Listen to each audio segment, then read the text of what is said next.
fresh music news. It is, isn't it? Because I literally spoke to director Tim Pope about an hour ago, and all about. I know we're gonna have some. We're going to have some more FOMO vibes here, I'm afraid. All about The Cure. Sick. But not necessarily The Cure at Glastonbury. The Cure at Hyde Park, which he filmed last year. I was there. And okay, well, there you go. Now. Don't have to be FOMO for this because I was there. I know. Stop complaining. All right, great. And it's coming out, by the way. It's being screened. Being screened in cinemas. Fabulous. Around the UK and around the world on the 11th of July, but we are yet to be given a date for the DVD release. Okay. So I caught up with Mr. Tim Pope, who has worked with some of the most amazing people in the world, including David Bowie, Neil Young, Iggy Pop. Heard of them. You know, just guess how many Cure videos he's directed. 11. 37. What the? Yeah, I know, right? Mental. I know, right? So, he's the authority then. So basically, I wanted to find out what his opinion was on Sunday night's set, and here he is.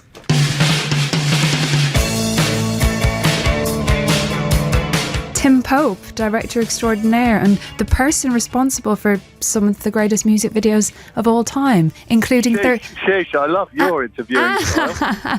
Including... Wow. You can interview me any day of the week. Including, is this true, 37 Cure videos? It probably isn't true, but, you know, like Robert Smith, you know, we tend to extend the truth. That's a nice way of putting it, I think. And... you know, I think I once said 37. It seemed like a nice number. It might be 93. I don't know. I'm not sure. It probably is less than that, actually. But I did. Let's say I did a fair amount. I was tending to do like 4 videos per album, and everyone knows my videos. It's like Love Cats, where Robert dances around the room, and you know, I chuck them over the cliff in a wardrobe and all that stuff. Quite famous videos, I guess. Say it myself. Well, there is a lot of chat at the moment, I suppose. Initially about the release of your Hyde Park DVD, which was The Cure performing at Hyde Park. But considering it's happened less than 48 hours ago, I have to ask you about Glastonbury. Did you attend this year? I did. It was great. And, you know, I went there to see Robert. Is always very considerate. He always invites me and his family, and we all sort of roll in there, if you like. And they were fantastic. They were great.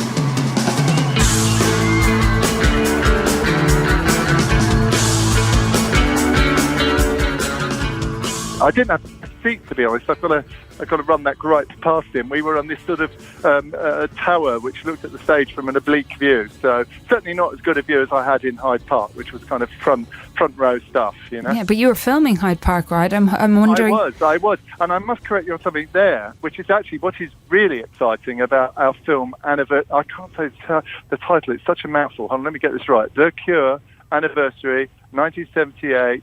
To 2018, live in Hyde Park, London. There, I got that. Well done. Catchy little title. But then I suppose there's a lot to talk about with The Cure. So maybe we're allowed to have a long title. But this is a film. I call it Anniversary, which I think is a better title. But this was something Robert asked me and the band asked me to film, which was, as you said, it was their 40th anniversary concert to celebrate 40 years, and it was the quintessential Cure evening, if you like.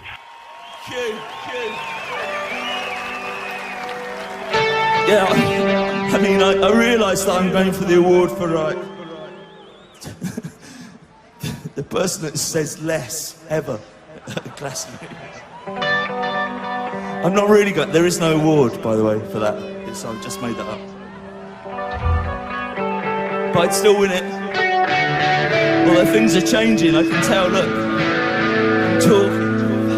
You know, there's been a lot of people saying how animated Robert Smith sort of came to life on the Pyramid stage. I thought it was an interesting performance because, as I say, I was actually there and I saw him beforehand, and you know, you never quite know which way it's going to go, and I thought there was a lot of sort of interesting anger in it, the way he brought out some of the songs. I thought Disintegration was amazing, actually.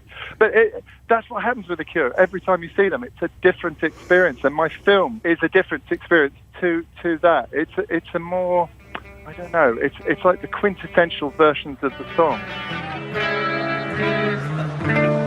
Honestly, in 1978, that would have passed really well. That was good fun, thank you. I never thought I'd be doing that, and I'll probably live to regret it. This is the last song. We've got 3 minutes or something left, so this is us saying goodnight. Boys don't cry.